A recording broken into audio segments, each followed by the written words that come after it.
Hola, ¿qué tal? Buenas noches para mí, buenas lo que se les dé la gana a quien quiera que esté viendo este video. Quiero darles la bienvenida al capítulo 5-6 de los cuentos de Ostranenio. En esta ocasión tuve que juntar dos capítulos, el 5 y el 6, puesto que el 5 es una introducción que da lógica y ambientación al capítulo 6. El capítulo 5 se titula Etología y evolución de la magia, introducción para el cuento de Fabala Green, y el 6 es obviamente el cuento de Fabala Green. Entonces, los tuve que poner juntos. Yo espero que tanto TikTok como YouTube tengan el formato para poder reproducir este video sin tener que dividirlo en secciones. De ser así, pues los invito a seguir la secuencia de la lista de reproducción para llevar la lógica de los capítulos. En esta ocasión no quiero dar mensaje de introducción desde la perspectiva autista, puesto que es bastante obvio, me parece, porque la introducción es una perspectiva autista. Entonces, comienzo directamente a dar lectura al capítulo 5 y me seguiré en el capítulo 6 con el cuento para que no se pierda la ambientación que diseña la introducción al cuento.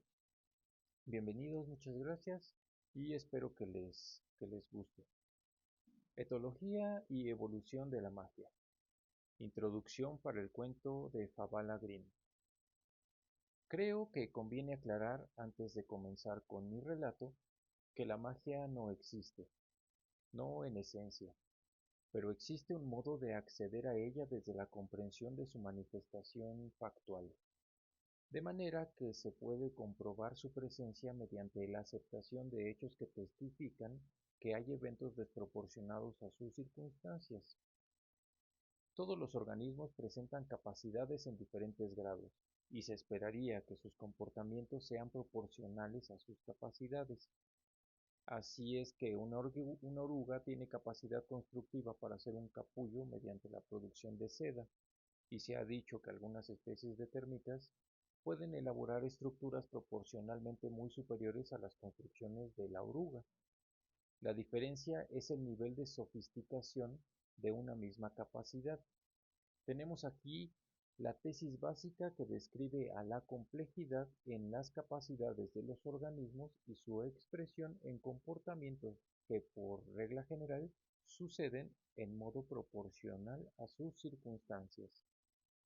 Naturalmente que todas las capacidades expresadas por un organismo mediante un comportamiento particular tienen su linaje, es decir, que son capacidades compartidas con otros organismos que le anteceden en la línea evolutiva. Así, la capacidad visual, por ejemplo, es una capacidad que se puede rastrear hasta organismos que tenían simples detectores de luz que les ayudaban a definir sus ciclos circadianos, para saber cuándo era de día y cuándo era de noche. Luego, la misma capacidad ha ido evolucionando para cumplir otras funciones y expresarse en otros comportamientos. Por ejemplo, la función de detectar el alimento y el comportamiento de dirigirse hacia el mismo. Si tuviera que definir la magia desde la base de estos argumentos, diría que es la expresión de comportamientos cuyas funciones y capacidades parecen desproporcionadas para los que atestiguan dicho comportamiento. Si un organismo cuya capacidad visual se limita a detectar la luz y se percata de la existencia de seres que pueden detectar el alimento y dirigirse hacia él, la magia sería el efecto de incomprensión desproporcionada que enfrentaría el organismo que no puede acceder al comportamiento expresado. Comencé diciendo que la magia no existe debido a que considero que la magia percibida es el grado de incomprensión que presenta un organismo en presencia de otro que expresa comportamientos desproporcionadamente sofisticados o especializados. Desde que comprendí esto, comencé a detectar que ciertos comportamientos de ciertos organismos son descartados como excepciones a reglas establecidas y ocultadas en zonas de información no significativa por el grado de incomprensión de quienes presenciaron su existencia, y que esto ha ocultado a la magia bajo un velo de incredulidad contranatural. Supongamos ahora que se acepta la naturalidad de ciertos casos de comportamiento desproporcionado. Entonces, la magia se convertiría en casos naturales de sofisticación de líneas evolutivas que superan a las capacidades determinadas de ciertas especies, y así se podrían detectar con facilidad los casos que de otra manera han sido ignorados por la ciencia purista. Recorrer el mundo con la visión de esta perspectiva me ha permitido ser testigo de cosas tan naturales y tan obvias, pero tan ocultas y tan ignoradas, que sorprende la capacidad de ceguera selectiva que cubre a la mayoría de las miradas. Los cuentos que presento a continuación surgen de una colección de anécdotas sobre encuentros con seres cuyas capacidades o comportamientos han impactado profundamente en mí, y cuyos encuentros y relaciones resultantes merecen ser recordadas. Comienzo con el capítulo 6. Estamos entrando en mi sección favorita del libro, y espero que la disfruten tanto como cuando yo la escribí. Capítulo 6. Fabala Green, la bruja artista del norte. Siento una evidente inclinación a compartir mi camino con corazones rotos, cerebros maltrechos, conciencias adoloridas. Creo que me siento menos extraño entre los extraños y menos loco entre los locos. La vi por casualidad, en uno de mis viajes inesperados. Yo venía de regreso en un recorrido de Baja California Sur hacia la Ciudad de México. El proyecto en el que había trabajado los meses anteriores me había dado el efectivo suficiente para poder pagar un boleto de avión, pero preferí hacer una ruta más ilustrativa, atravesando el país por tierra. Nunca había recorrido la región norte. En cada autobús que me subía había una constante, una chica, de cabello cambiante y siempre acompañada de un animal. Haciendo un esfuerzo pude darme cuenta de que en cada autobús estaba ella, aunque con apariencia distinta. En el ferry que cruza el mar de Cortés pude verla en la cubierta superior, recostada en una banca, mirando las estrellas, platicando con ellas. A sus pies estaba un cuervo. Al principio pensé que era una gaviota de las que acompañaban al barco, pero pronto me di cuenta de que era mucho más grande y oscuro, y que gustaba de la compañía de la chica. Yo, tímido y callado, huí de la escena cuando sentí su mirada. Caminé apresuradamente al otro lado del navío y me puse a platicar con los peces acerca del viento y la oscuridad. En el autobús de Mazatlán a Victoria, la chica tenía el cabello rojo y su acompañante era un pequeño conejo negro. De Victoria a Río Florido tenía el cabello naranja y su animal de compañía era una rata de campo. En el autobús que me llevó a Salinas de Hidalgo, la chica era albina y su mascota, que en esta ocasión era una ardilla, me dejaron claro que era la misma, cambiante, pero con mirada semejante, una curiosidad indiscreta y una actitud violentamente llamativa. Cuando salí de San Luis Potosí, tomé un autobús de tercera clase a un pueblo poco conocido, el ejido de Pitahaya. Solo había 5 pasajeros y ella llamaba mucho la atención. Yo me senté en el lugar que busco ocupar siempre en los autobuses, en el centro de gravedad del vehículo, cargado hacia la ventana del conductor. Una vez sobreviví a la volcadura por estar sentado en ese sitio, y desde entonces se ha convertido en mi sitio predilecto en los autobuses. Desde ahí pude observarla. Bien, pues ella se sentó en el asiento que correspondía exactamente a la misma fila que el mío, pero en la línea opuesta de ventanillas. Era de piel blanca y complexión muy delgada. Las piernas y los brazos parecían ser más largos de lo normal, pero se mantenía encorvada y con las piernas flexionadas sobre el asiento, lo que disimulaba la desproporción. En ese trayecto tenía el cabello verde y su compañero era una lechuza, de esas pequeñitas a las que se llaman mochuelos. Ambos me miraban de vez en cuando, como si su conversación fuese sobre mí. El trayecto duró mucho, el autobús era lento, y la ansiedad que me causó su presencia era demasiada.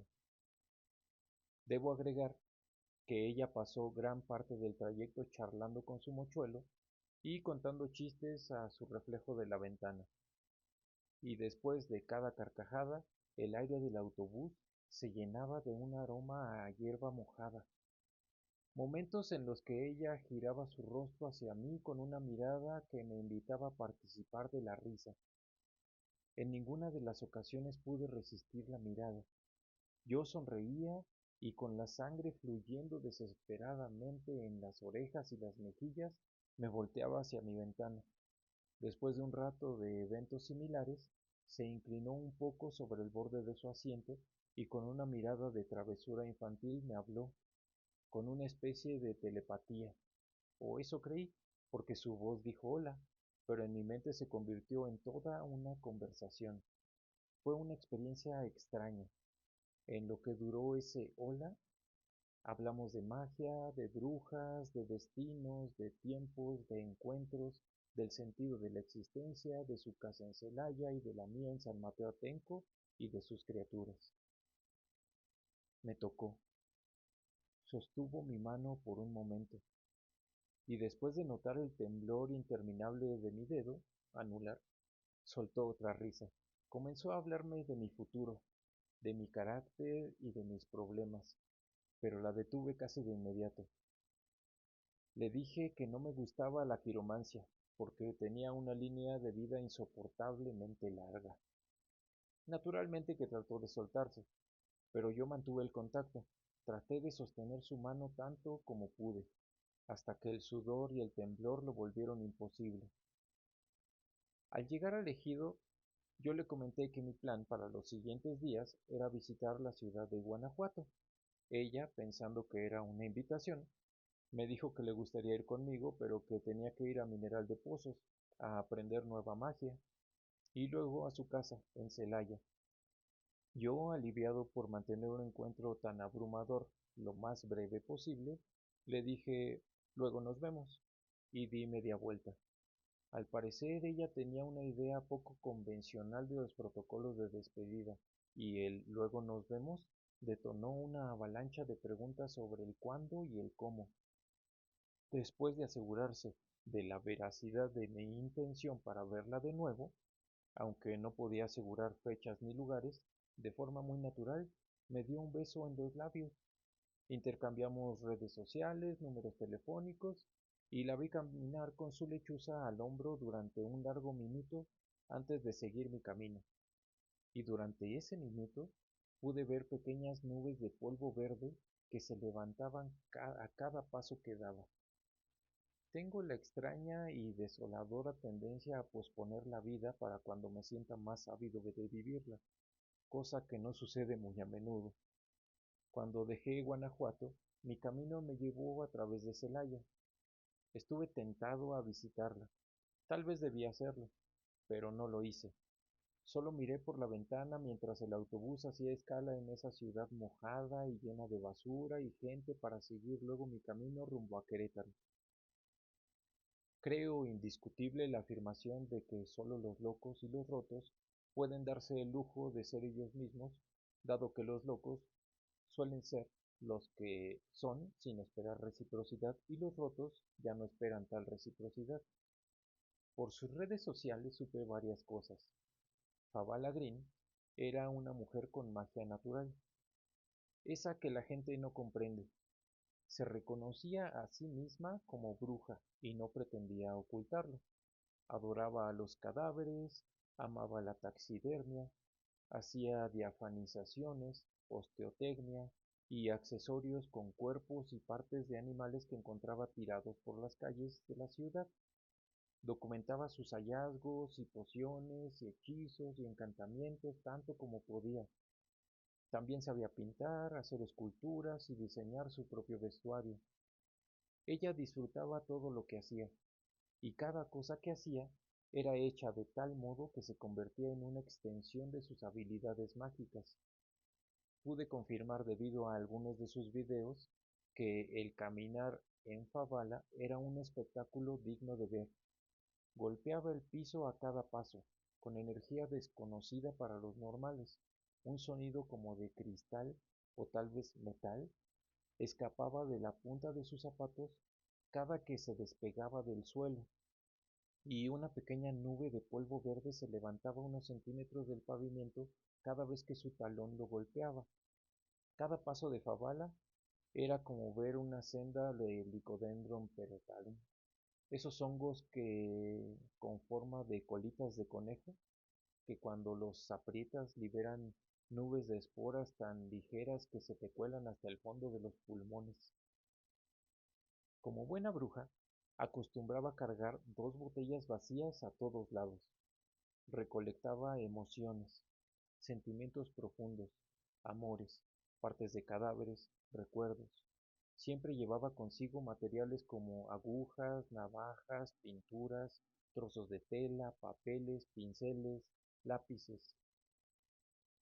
En esencia, la magia es ajena a la moral, una extensión de las tendencias naturales que se ven reflejadas en patrones construidos por diferentes tipos de individuos.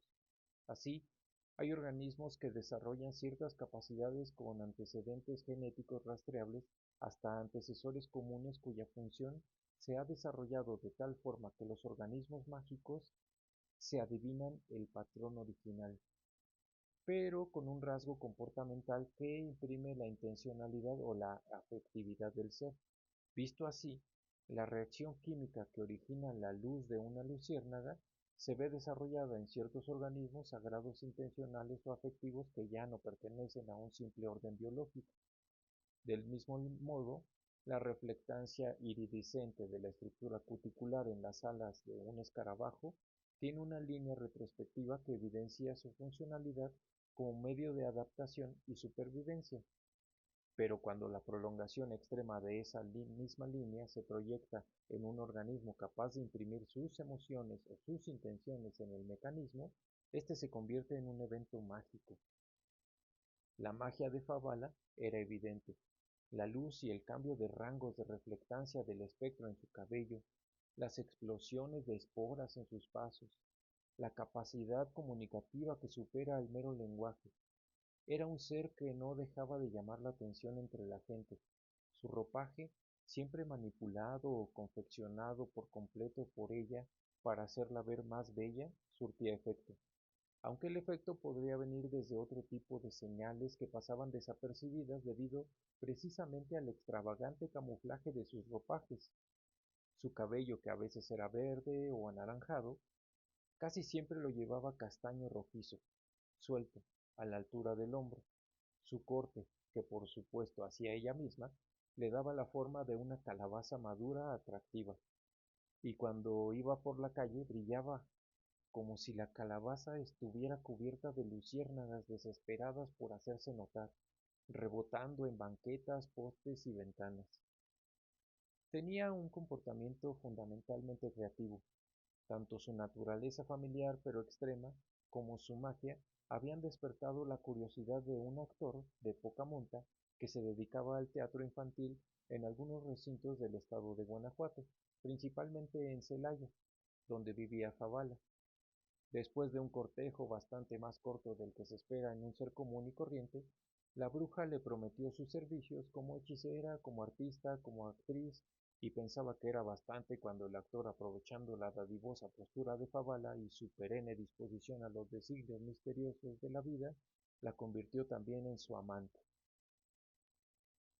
De maneras similares a esta, otras personas habían participado en el camino de Fabala, y aunque casi siempre escapaban después de un tiempo asustados por la intensidad de la magia que presenciaban, las relaciones habían dejado múltiples frutos, frutos con forma de conocimiento taxidérmico, capacidades artísticas, recetas, y procedimientos sobre temas del interés de la bruja, y 3 hijos que había concebido al brindarse de una forma tan completa.